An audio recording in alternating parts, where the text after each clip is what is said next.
छान छान गोष्टी आणि बरेच काही माझ्या यूट्यूब चॅनलवर आज आपण बघूया लांडगा आला रे आला मराठी गोष्ट। ही गोष्ट तुम्हाला आवडली तर लाईक आणि शेअरसुद्धा करा। नवापूर नावाच्या गावात भरत नावाचा एक धनगर होता। त्याला राजू नावाचा मुलगा होता। राजू रोज आपल्या मेंढ्या घेऊन गावाबाहेर चरायला घेऊन जात असे। संध्याकाळ झाली की परत आणत असे। राजूचा हा रोजचा दिनक्रम होता। तो जेथे मेंढ्या चरायला घेऊन जाई तेथे शेती होती।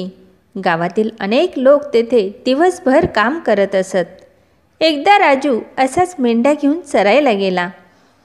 दुपार झाली, त्याने जेवण केले, पण नंतर त्याला फार कंटाळा येऊ लागला।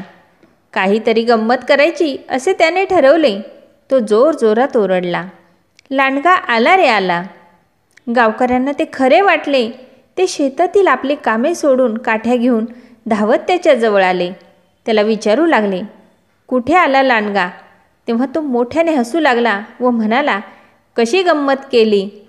शेतकरी संतापले, पण करणार तरी काय? ते तसेच निघून गेले। राजूला मात्र यात गंमत वाटली। दुसऱ्या दिवशी त्याने पुन्हा हाच उद्योग केला। शेतकऱ्यांना उगाचच एक हेलपाटा पडला। पुन्हा राजूला वाटले, आपण कसे फसवले, म्हणून हसू लागला। शेतकरी पुन्हा संतापून निघून गेले। तिसऱ्या दिवशी राजू पुन्हा मेंढ्यांना चरायला घेऊन आला। दुपार झाली आणि तो जेवायला बसला, पण त्या दिवशी खरेच एक लांडगा तेथे आला आणि एका मेंढीवर ताव मारू लागला।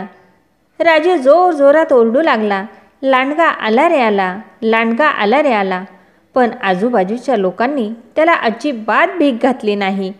तो नेहमीसारखीच थट्टा करतोय असे त्यांना वाटू लागले आणि त्यांनी त्याच्याकडे दुर्लक्ष केले।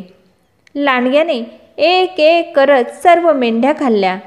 राजू आपल्या झाडावर बसून रडू लागला, पण आता काहीच उपयोग नव्हता। आपली चूक त्याला लक्षात आली, पण आता फार उशीर झाला होता। बालमित्रांनो, या कथेतील तात्पर्य बघूया। कुणाचीही थट्टा उडवणे केव्हाही वाईटच।